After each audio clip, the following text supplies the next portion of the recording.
10वीं क्लास का मैथ का प्रश्नावली 1.3 का प्रश्न संख्या 1 को सिद्ध करेंगे। जो लिखा हुआ है सिद्ध कीजिए कि √5 एक अपरिमेय संख्या है। पहले रुकिए, पहले पूरा बढ़िया से वीडियो देखिए। अगर ना समझ में आए तब तो कमेंट कीजिएगा और डिसलाइक करिएगा, कोई दिक्कत नहीं है, पहले समझ तो लीजिए। और नहीं समझ में आएगा तो डिसलाइक कर दीजिएगा, उससे मतलब नहीं है। √5 अपरिमेय संख्या सिद्ध करना है। उसमें सबसे अहम भूमिका निभाता है एक सहअभाज्य संख्या। सहअभाज्य संख्या क्या होता है?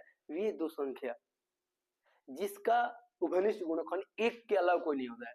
चलिए दूसरा भाषा में, आम भाषा में बताते हैं। जैसे 10 और 11 है, यह दोनों किससे कटेगा? देखते हैं, 2 से कटेगा 10 तो 2 के पड़ाव ये नहीं कटेगा। इसका मतलब यह दोनों सहअभाज्य है। और इसके HCF भी निकालेंगे ना, HCF महत्तम समापवर्तक, उसका भी मान 1 आएगा, इसलिए यह सहअभाज्य है। लेकिन वही हम ले लें 10 और 15, तो ये सहअभाज्य संख्या नहीं है।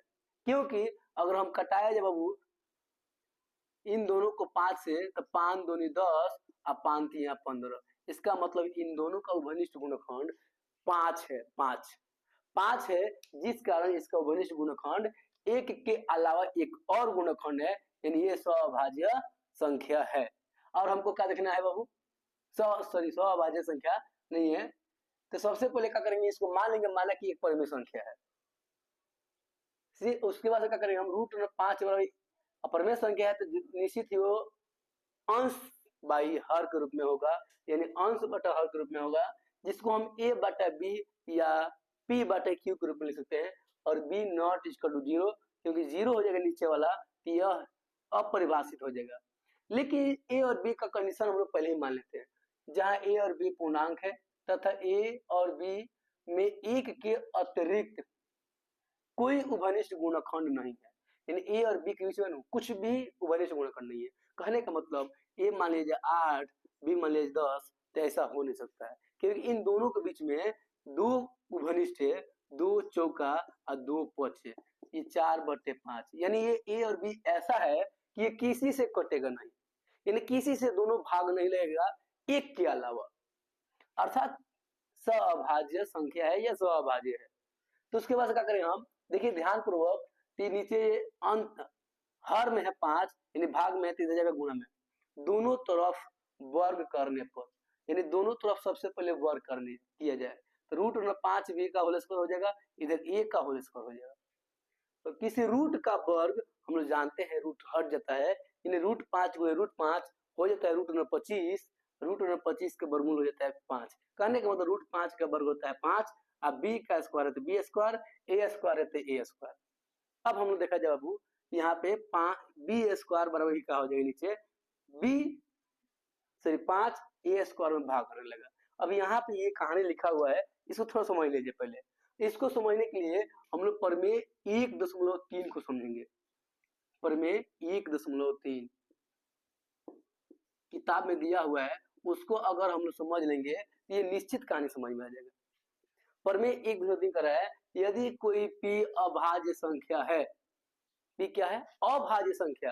अभाज्य करने के बाद एक और स्वयं के अलावा किसी से न कटे, और a अभाज्य संख्या है, तो a स्क्वायर के यदि यह भाग करेगा p, तो निश्चित ही a को भी भाग करेगा p। कब? जब नीचे वाला अभाज्य हो। जैसे देखिए, कहानी बताने से अच्छा है, यानी प्रमेय बताना है तो अंक को देखा जाए। जैसे हम बात किया जाए 6 के वर्ग को भाग कर रहा है, जैसे मान लीजिए 6 को वर्ग 36 को भाग कर रहा है 3, कितना वर्ग में? 3 9 36, और हम देख सकते हैं नीचे वाला अभाज्य है, तो इसके वर्ग, यानी किसका वर्ग है? ये किसका वर्ग है? 36, तो 6 का वर्ग है, यानी 6 के वर्ग को भाग कर रहा है 3, तो निश्चित ही यह 6 को भी भाग करेगा, यानी 6 में 3 से भाग करेंगे तो ये 2 में पूरा कर देगा। यही कहना चाह रहे हैं हम। ये प्रमेय 1.3 यही समझा रहा है कि यदि नीचे वाला अभाज्य संख्या होगा और ऊपर वाला स्क्वायर में होगा, अभाज्य संख्या है नीचे वाला, अब भाग कर रहा है तो बिना स्क्वायर को भी उसको भाग कर देगा। दूसरी भाषा हम समझे यहाँ समझा दे हम कि 5 हम देख सकते हैं अभाज्य है, ये क्या है, अभाज्य है नीचे वाला, और ऊपर ए स्क्वायर को भाग कर रहा है।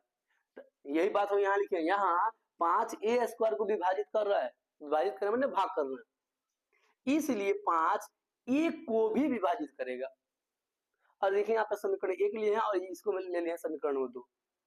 ये प्रमेय 1 2 3 समझ में आ गया तो समझ लीजिए इतना कहानी लगभग समझ में आ जाएगा। फिर से समझिए कि अगर किसी के स्क्वायर को भाग किया अभाज्य संख्या तो निश्चित ही उसको भाग करेगा। इसे दूसरा हम बात करें, हम 8 का वर्ग माने 64 को देखा जाए भाग कर रहा है का कोई संख्या, 64 किसके भाग कर रहा है, तो 16 चौका 64 मान लिया जाए, लेकिन देखिएगा हम गलत लिए हैं क्योंकि नीचे वाला अभाज्य संख्या नहीं है। 16 चौका 64 16 है, आराम से 4 मरतबे कट जाएगा, लेकिन देखिए किसका वर्ग है, 8 का वर्ग है, तो 8 को क्या 16 भाग कर देगा पूरा पूरा, नहीं करेगा।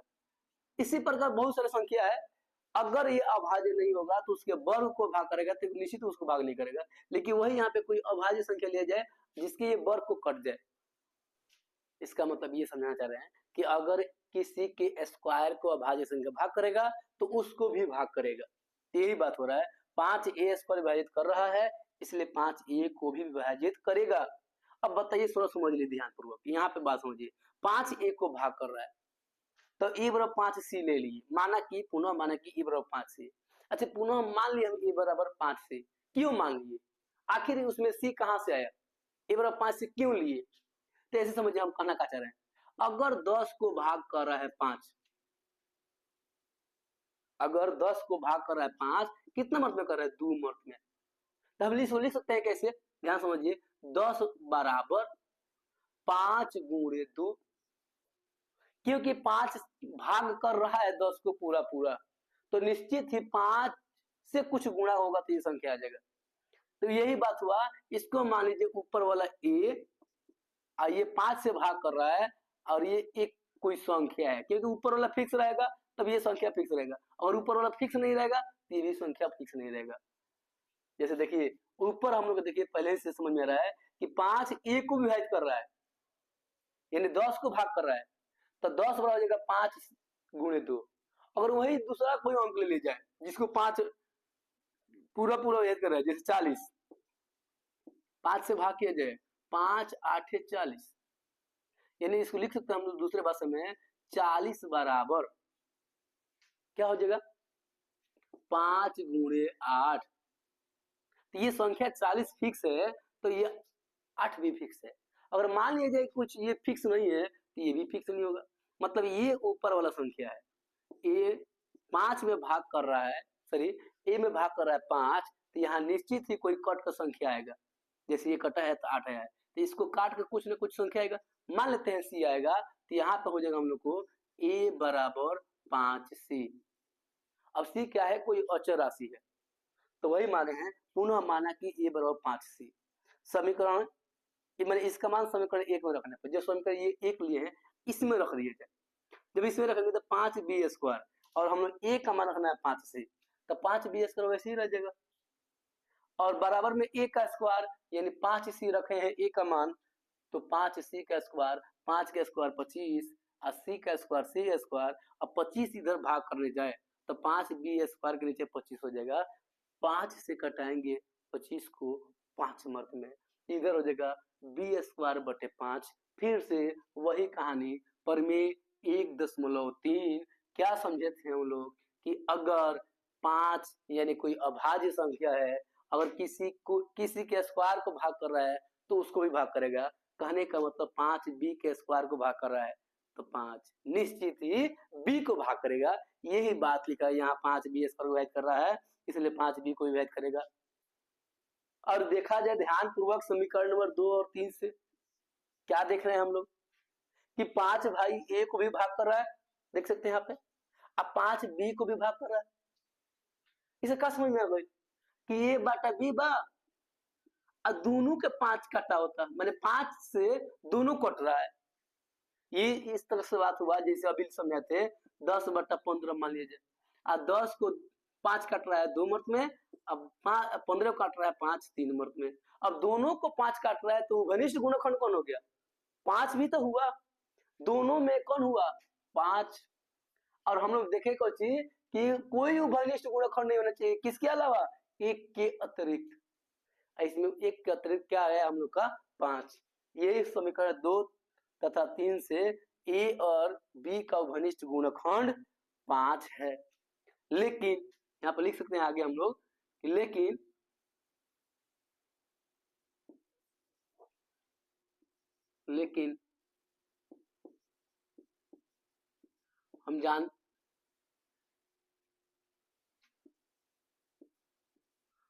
हम माने थे कि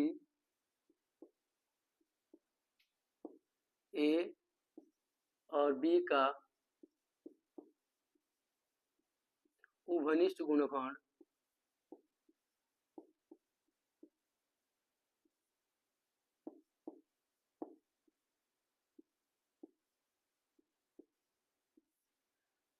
एक के अलावा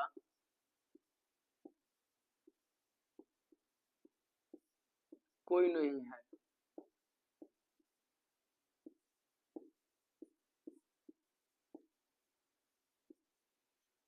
हम माने थे कि एक के अलावा कोई नहीं है और ए बी का घनिष्ठ गुणनखंड एक के अलावा कौन आ गया? 5 आया। इसका मतलब ये क्या हुआ? ये गलत आया, गलत आया यानी यहाँ पे गलत प्रूफ हो रहा है, यानी विरोधाभास प्राप्त हो रहा है। विरोधाभास का मतलब हुआ कि उल्टा लिख सकते हैं यहाँ पे आगे कि यह विरोधाभास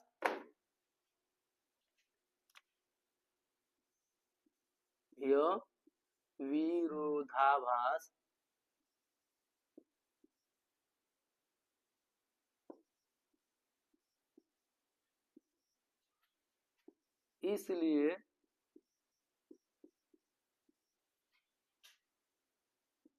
प्राप्त हुआ क्योंकि हमारा मानना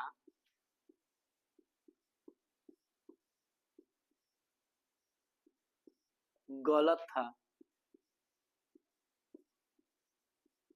कि √5 एक परिमेय संख्या है।